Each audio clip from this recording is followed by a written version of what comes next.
আওয়ামী লীগের সঙ্গে আমেরিকার যে দাকুমড়া সম্পর্ক, এটি দীর্ঘদিন ধরে।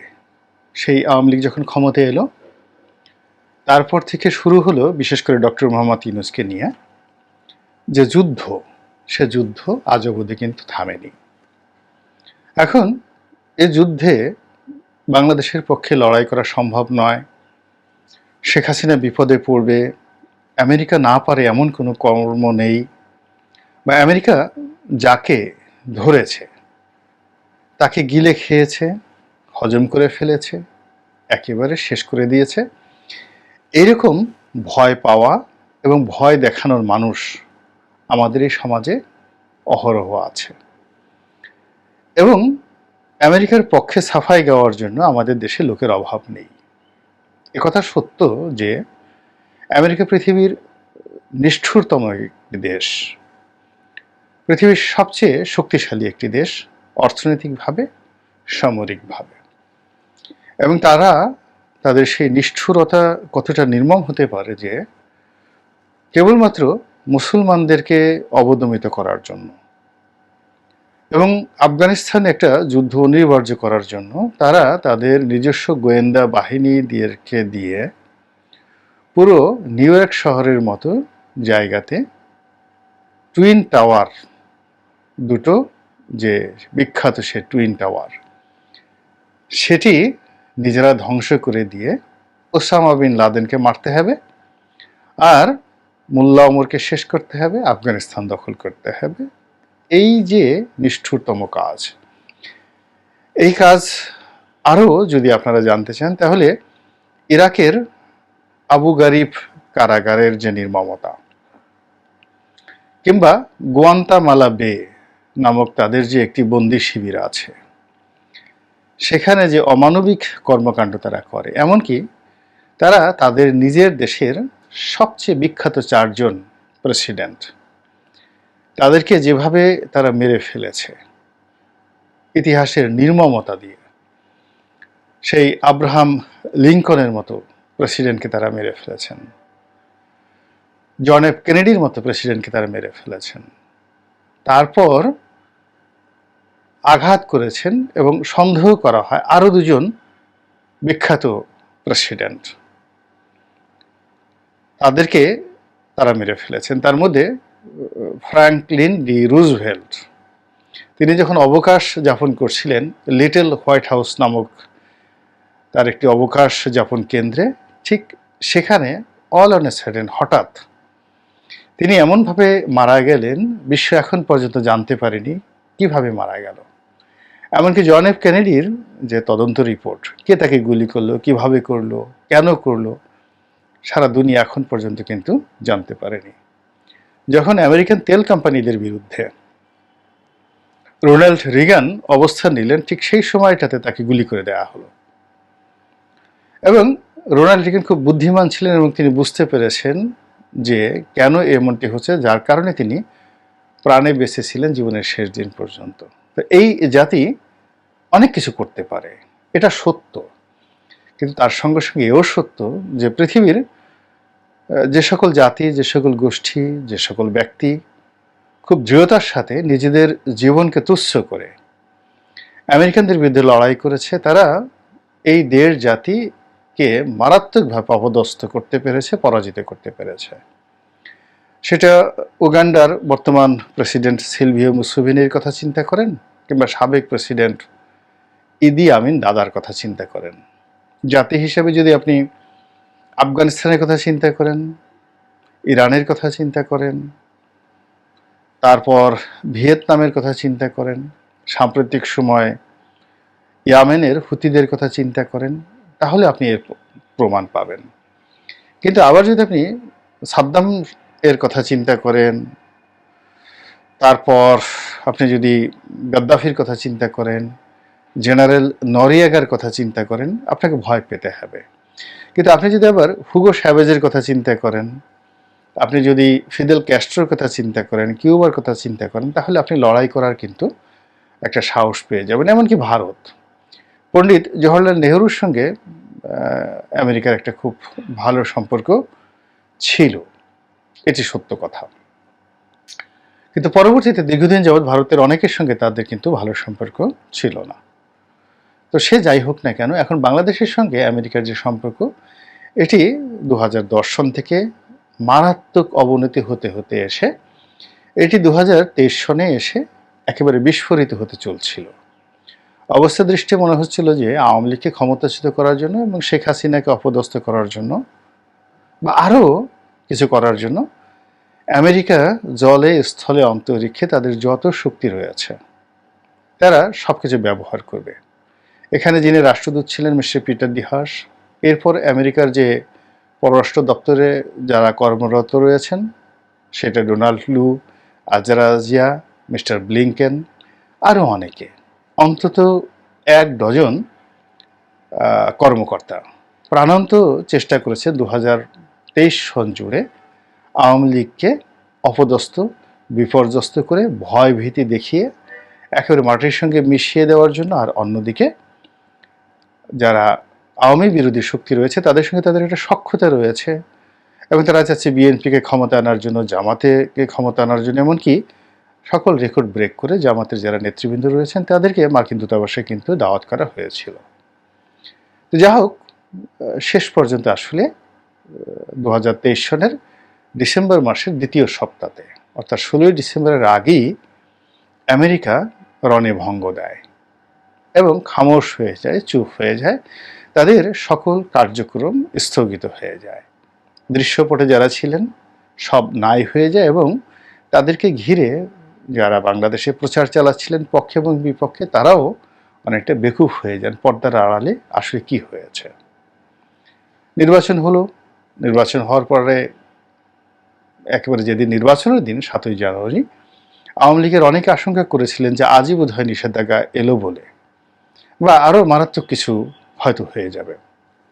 ফলে নির্বাচন কমিশন থেকে শুরু করে সরকারের যে সকল কর্তা ব্যক্তিরা এই দামি নির্বাচনের ঝুঁকি নিয়েছিলেন তারা মানে পুরো জানুয়ারি মাসটি ভীষণ রকম একটি অস্বস্তিতে ছিলেন।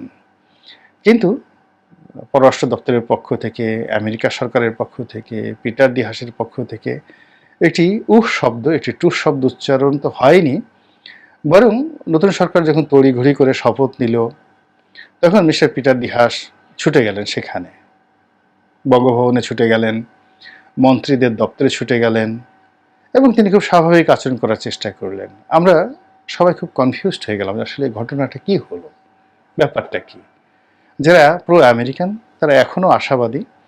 তো প্রো আমেরিকান লোকজন বলার চেষ্টা করলো যে এটা আমেরিকার একটা স্টাইল, সে স্টাইলে তারা এইভাবেই একটি সরকারের সঙ্গে কাজ করে যায়, কিন্তু তলে তলে যা করার সে সর্বনাশ তারা কিন্তু সবার মধ্যে করে ফেলে। এরপর সরকারের অর্থনৈতিক সমস্যা প্রকট হতে থাকলো। ফেব্রুয়ারি মাসে আইএমএফের ঋণ নিয়ে ভীষণ রকম অনিশ্চয়তা দেখা গেল এবং সেখানে দেখা গেল যে আইএমএফ শুধু ঋণ দিল না, একেবারে তৃতীয় কিস্তির যে ঋণ সেটি একেবারে দ্বিগুণ করে দিল। এরপর মার্কিন রাষ্ট্রদূতের উপরে যিনি রয়েছেন বা এই পাক ভারত উপমহাদেশের রাজনীতি যিনি নিয়ন্ত্রণ করেন আমেরিকার পক্ষে, মিস্টার ডোনাল্ড লু, তিনি বাংলাদেশে এলেন এবং তিনি এসে যে কথাগুলো বললেন একেবারে ক্রিস্টাল ক্লিয়ার। তিনি শর্তহীনভাবে আওয়ামী লীগের সঙ্গে বন্ধুত্ব করতে চান। দ্বিতীয়ত, তিনি এই নির্বাচন নিয়ে যে সকল পরিবেশ পরিস্থিতি, অপ্রীতিকর ঘটনা এবং একটি কঠিন সময় গিয়েছে বলে তিনি মনে করেন, সেই বিষয়গুলোকে ভুলে যেতে চান, পিছনে আর তিনি তাকাতে চান না। তিনি সামনের দিনগুলোতে আমেরিকা আওয়ামী লীগের সঙ্গে একটি ভালো সম্পর্ক স্থাপন করতে চায়, এরকম একটি ব্ল্যাঙ্ক চেক তিনি দিয়ে গেলেন। কিন্তু সরকারের পক্ষ থেকে কিন্তু এখনো পর্যন্ত তার সেই ব্ল্যাঙ্ক চেকের ব্যাপারে কোনো ইতিবাচক সাড়া দেওয়া হয়নি। তো মিস্টার ডোনাল্ড লু চলে যাওয়ার পরে রাজনীতির অঙ্গনে নিদারুণ প্রতিক্রিয়া। কেউ কেউ বলার চেষ্টা করছেন যে আসলে আমেরিকা আগের অবস্থানে আছে, ডোনাল্ড লু এসছেন, কথাবার্তা বলেছেন। আমার ক্ষুদ্র দৃষ্টিতে এই কথাগুলো পরিপক্কতা সম্পন্ন মনে হচ্ছে না। আমার কাছে যেটা মনে হচ্ছে যে আমেরিকা এখন যে কোনো মূল্যে প্রধানমন্ত্রী শেখ হাসিনার সঙ্গে সমঝোতা করতে চাচ্ছে এবং আওয়ামী লীগ সরকারের সঙ্গে একটি সহযোগিতাপূর্ণ সম্পর্ক স্থাপন করে তারা বাংলাদেশ, মায়ানমার এবং ভারত এখানে একটা বলয় তৈরি করতে চাচ্ছে। তার সঙ্গে সঙ্গে একটি ইন্দো প্যাসিফিক যে তাদের কৌশলগত দিক রয়েছে, যেটাকে স্ট্র্যাটেজি বলা হয়, সেই ইন্দো প্যাসিফিক কৌশলগত যে চুক্তি, সেই চুক্তিটাকে এগিয়ে নিতে চায় মূলত চীনকে, রাশিয়াকে বাধা দেওয়ার জন্য এবং ইরানকে প্রতিহত করার জন্য। এবং এই কাজ করার জন্য তারা এই অঞ্চলে ভারতকে রীতিমতো নিজেদের মুরব্বী হিসেবে মেনে নিয়েছে, গডফাদার। এবং দিল্লির অনুমতির বাইরে তারা যাবে না। এবং আমেরিকান সরকারের যে সকল কর্মকর্তা কর্মচারী রয়েছেন দায়িত্বপ্রাপ্ত, তাদেরকে কার্যত অবস্থা দৃষ্টে মনে হচ্ছে যে 2023 সনের ডিসেম্বর মাসের 15 তারিখ থেকে দিল্লির অধীনস্থ করে দেওয়া হয়েছে। রয়ের পরামর্শ নিয়ে সমস্ত কাজ করতে বলা হয়েছে এবং দিল্লিতে মার্কিন দূতাবাস এবং ঢাকার মার্কিন দূতাবাস মূলত বাংলাদেশের ভারতীয় দূতাবাসের অধীনস্থ করে দেওয়া হয়েছে। একেবারে এটা বোঝার জন্য খুব বেশি পাণ্ডিত্য দরকার হয় না। আপনি এটি নিয়ে খুব কাল্পনিক কিছু তৈরি করতে পারেন, খুব বড় গ্রিক ম্যাথোলজির অনেক গল্প তৈরি করতে পারেন, কিন্তু অবস্থার দৃষ্টি আসলে তাই মনে হচ্ছে। ঘন ঘন পিটার ডি হাসের দিল্লি যাওয়া, দিল্লির হুকুমে তার নিখোঁজ হয়ে যাওয়া, তারপরে দিল্লির একজন সিনিয়র কূটনীতিবিদ যখন বললেন যে দিল্লির ধমকে তিনি খামোশ হয়ে গিয়েছেন, পালিয়ে গিয়েছেন, এসে অবমাননাকর, অসম্মানজনক কথা আর থাকতে পারে না।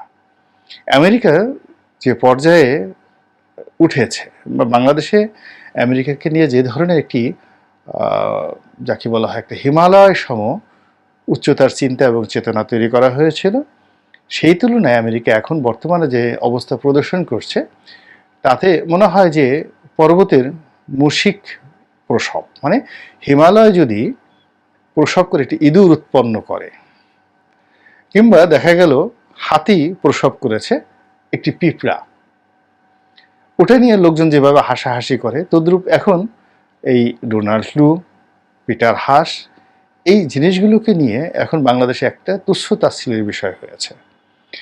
ছাত্রলীগ যুবলীগের যে সকল ছেলেরা বা আওয়ামী লীগের যে সকল লোকেরা পিটার ডি হাসকে পাতিহাঁস বলেছিলেন, রাজহাঁসের মাংস ছাড়া তারা খান না, কত হাঁস জবাই করেছেন, এখন সেই সকল মানুষদেরকে খুঁজে খুঁজে তাদেরকে ফুলচন্দন দেওয়ার জন্যে অনেক মানুষ প্রস্তুত হয়ে আছে যে তারা আসলে সঠিক কর্মটি করেছেন। এই যে আমেরিকার হঠাৎ করে পৃষ্ঠ প্রদর্শন, ইউটার্ন নেওয়া, কিংবা তওবা করা, কিংবা স্বপক্ষ ত্যাগ করা, মানে যেগুলো তারা পাকিস্তানে করেছে all on a sudden general Pervez মোশাররফের সময়কালে, ইমরান খানের সঙ্গে তারা যে বেইমানি করেছে, অর্থাৎ ইমরান খানকে তারাই ক্ষমতা এনেছে, আবার ইমরান খানকে তারা ক্ষমতাচ্যুত করেছে।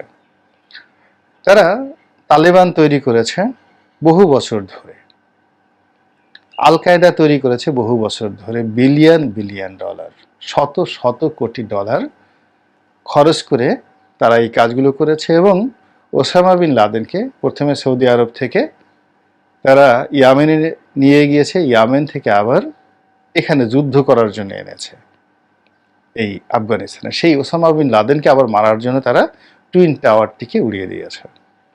আর মোল্লা ওমর তাদের সৃষ্টি, সেই মোল্লা ওমরকে মেরে তার বিরুদ্ধে প্রায় 2 যুগ যুদ্ধ করে হামিদ কারজাইদের দ্বারা দেশ পরিচালিত করে আবার সেই মোল্লা ওমরদের হাতে, অর্থাৎ তালেবানদের হাতে ক্ষমতা তারা দিয়ে, এবং এখান থেকে রীতিমতো যেভাবে তারা প্লেনে পালিয়েছে, এই দৃশ্য এ যুগে কোনো কাপুরুষতার সঙ্গে তুলনা করা যাবে না। যাদের দীর্ঘদিনের বন্ধু বান্ধব এবং যে সমস্ত লোক আমেরিকার স্বার্থ 20 বছর যাবৎ দেখেছে আফগানিস্তানের মাটিতে, তাদের সবাইকে রীতিমতো নিঃস্ব ফকির বানিয়ে তারা তাদের মতো চলে গেছে, এবং এটা নিয়ে তাদের কোনো রকম লাজ লজ্জা অনুশোচনা কিছু নেই। তো সেই তুলনায় আফগানিস্তানে তারা যে কর্ম করেছে, পাকিস্তানে যে কর্ম করেছে, সেটাকে যদি আপনি কোটি দিয়ে গুণ করেন, 100 কোটি দিয়ে গুণ করেন, সেই তুলনায় 2023 সনে তারা বাংলাদেশে যা করেছে এটি 1/1 নয়। অর্থাৎ 100 কোটি যদি তারা এফোর্ট দিয়ে থাকে, টাকা ইনভেস্ট করে থাকে, সেখানে বাংলাদেশের ক্ষেত্রে তারা 1 টাকাও ইনভেস্ট করেনি, আরও কম করেছে। তো সেখানে বাংলাদেশে যারা তাদের দালাল ছিল, দাবিদার ছিল, তাদের লবিস্ট ছিল, তাদের পক্ষে কথা বলেছে, বড় বড় কথা বলেছে, বুঝতে পারছেন যে এই লোকগুলো এখন আওয়ামী লীগের রোষানলে পড়ে কি অবস্থায়, তাদের কি পরিণতি হবে, এটি বোঝার জন্য খুব বেশি পাণ্ডিত্য দরকার নয়।